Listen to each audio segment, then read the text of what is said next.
Heyo everybody, Haku here with my review for The Walking Dead Season 8 Episode 10. And this one was called, The Lost and the Plunderers? A reference, I like that, a reference to the sign outside of Alexandria as it's being left for, as far as non-comic readers know, the last time. And of course I'm not getting into spoilers or anything, obviously. But yeah, I liked this. It had a little bit of that end of an era feel. Really, this episode for me was, if you look at it overall, it was great. But there were a lot of little nitpick things that I won't really get all into.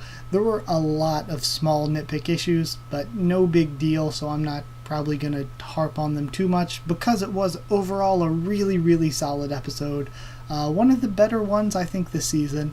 And with me, I think I maybe ended up rewatching it even once or twice.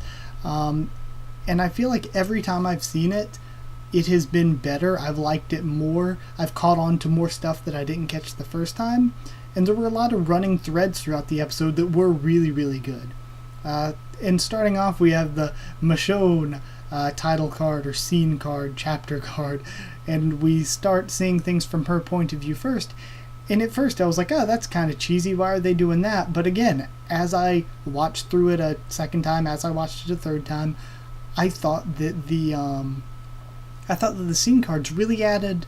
It didn't. I don't know if I want to say it added a lot, but I think having that structure and organization to the episode made me like it even more. I actually really, really liked what they did here. The only one that was a little out of place was the Enid stuff. It felt like things that could have been left out of the entire episode. I don't want to call it filler, but it feels like it could have been left out of the entire episode and I wouldn't have cared. It wouldn't have made much of a difference. We could have just not seen it, really. But other than the Enid stuff, it was all great. So starting off, I'll start off with the Michonne stuff, talk about it part by part before going through some of the threads it had with other episodes and throughout the different chapters. But either way, starting with Michonne, we have Michonne and Rick dealing with the aftermath of Carl and what happened with the bombings and all of that. And Michonne is seriously, seriously distraught, and we see Rick handling it differently. Rick, instead of being completely distraught and all messed up, it seems like he's trying to distract himself from it. He's like, we need to run do this. We need to beat Negan. We need to talk to Jadis. He's doing all this and saying, it's not me. It's not my time to read this letter yet. It seems like he's trying to distract himself from having to deal with it, because he knows once he slows down and thinks about it, that's when it's all going to hit.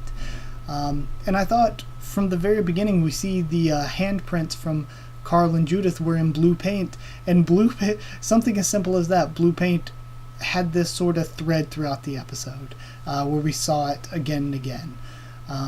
So they leave Alexandria. Again, a good shot of the sign there. That's, what is it, like Home for the Lost, or Sanctuary for the Lost, and Vengeance for the Plunderers, something like that. Yeah, something, Home for the Lost and Vengeance for the Plunderers, something like that.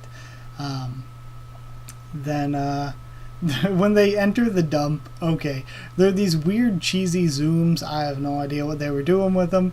They were weird, they were cheesy. A lot of other people picked up on it. No idea what that was about, but it didn't really bother me very much. Then next up we get the Negan guard. This was a very, very good scene, because before this I thought that Stephen Ogg was a good actor. The guy playing Simon, I thought he was a good actor. I kind of like Simon as a character before this. I thought he had good scenes with Gregory last season and the beginning of this season, but holy damn, he was on fire this episode. He was the highlight of this episode to me. Simon's actor, the acting behind Simon, all of that was so great, and the character we saw was Simon.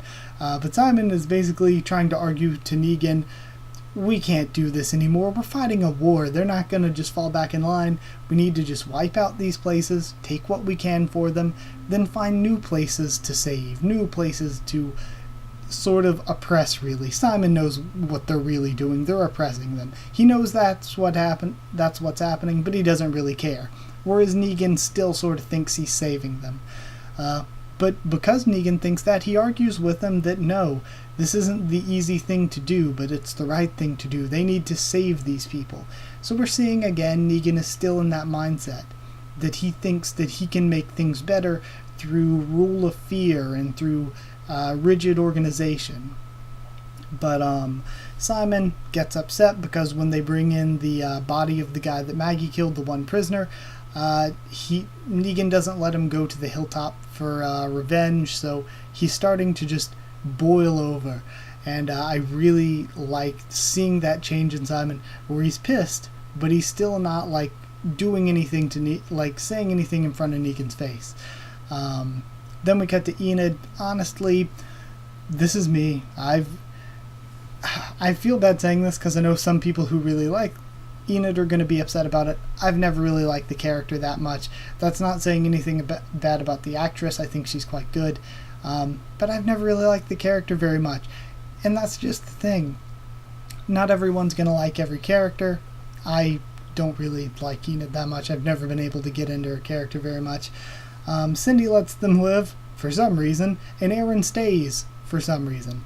But to go more into that, Enid arguing with Cindy, I don't know, it just felt a little bit awkward, and it felt like it happened too fast and was just too skimmed over. Again, I don't want a bunch of bottle episodes where we're spending too much time focusing on stuff, but it felt like we really rushed over that to the point where it seemed like it happened so fast that some things didn't make logical sense that well. Again, this is kind of nitpicky. And Aaron staying, I get why he is, but again, I guess it just happened so fast that it seems just kind of awkward, I guess. We get to the Simon title card, and man, the scene with Simon and Jadis was amazing. I love how he slowly just, you see the twitches in his face, he gets more and more pissed, he's slowly losing it, until finally he just decides, okay, screw it, we are going to kill all of these trash people except Jadis. So, I love that, and I love too something else that he brought up that fans had been bringing up. Why did this dump have a helipad and solar panels? We still don't have an explanation for that. Why do they have that? Were they the ones with the helicopter earlier? It doesn't seem like it, but Rick definitely saw a helicopter. So, I have no clue what's going on with the trash people. But when Simon returns, again, still carrying on the really, really good scene. I love the way when he was talking to Negan, he follows up with, there was remorse. Just sort of throwing in that thing where he's almost mocking Negan with what Negan doesn't know, feels like he got away with something. So I really loved Simon's character this episode.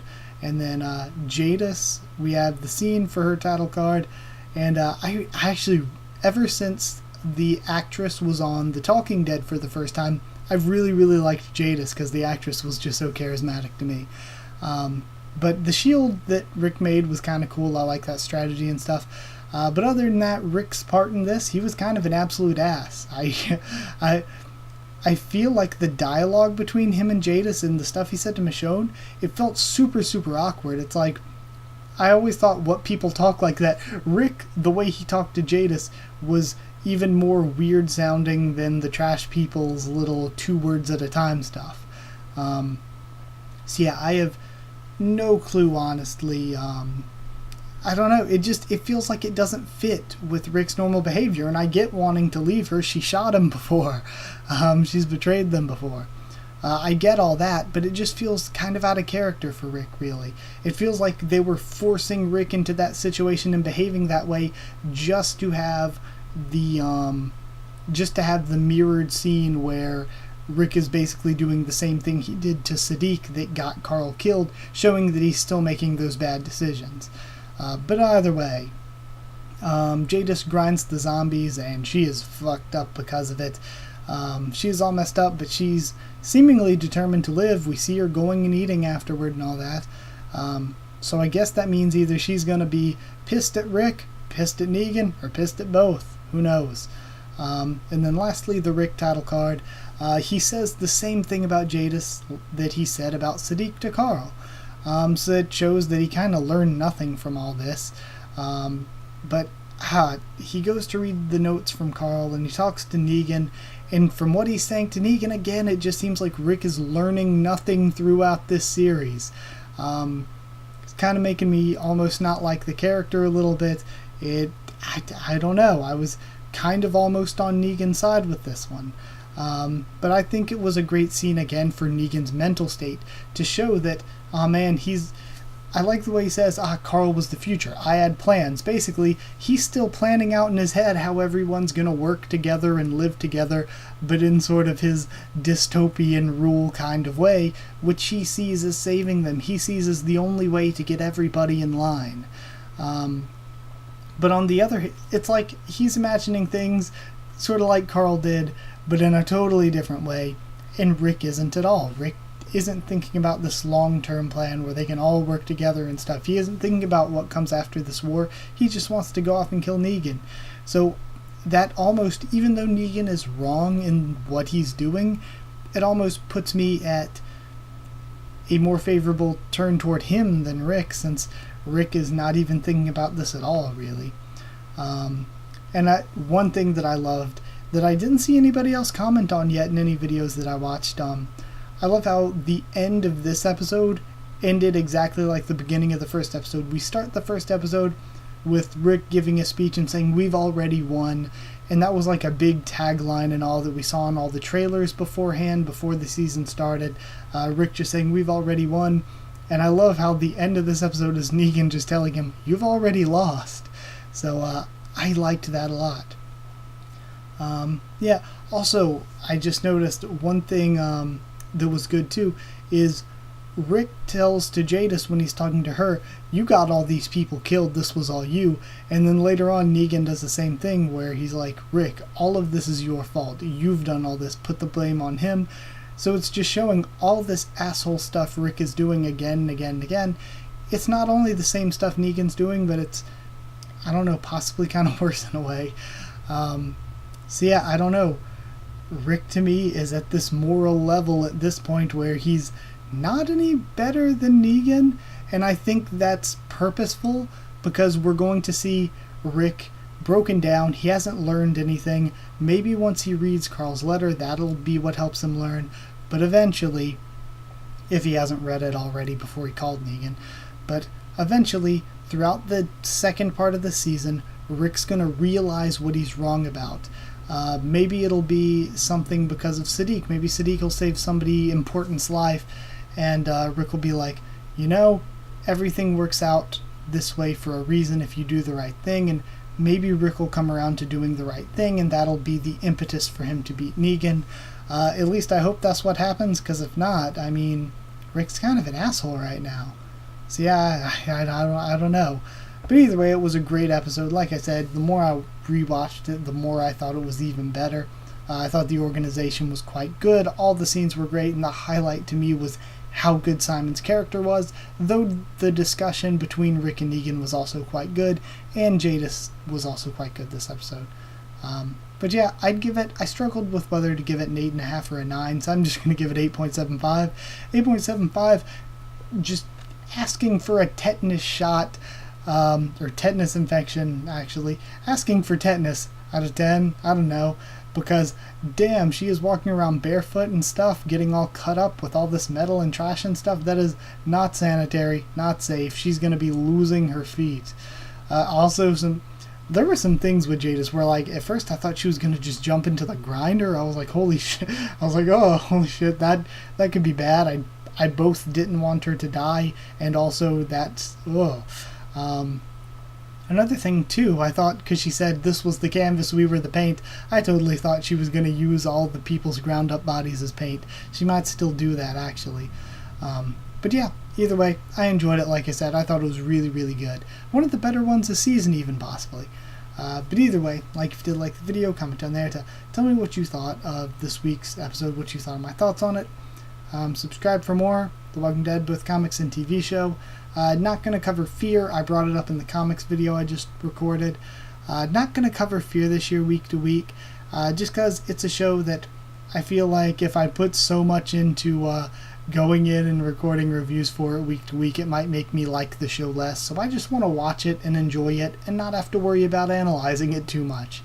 So that's kind of the way I am with Fear right now. I might talk about it occasionally, might make a video at some point, but at least in general, week to week, I'm not going to record it. Not going to review it, rather. So yeah, like, comment, subscribe, follow on Twitter if you want. I can try to keep you updated there and stuff for the channel. If you want a link to our Discord server to talk with me or more of us there. We haven't often talked about The Walking Dead, but we can talk about whatever you want there. So yeah, guess that's it. If you want a link to that, then just ask and I can give you one. So yeah, thank you once again for watching, and I'll see you all next time.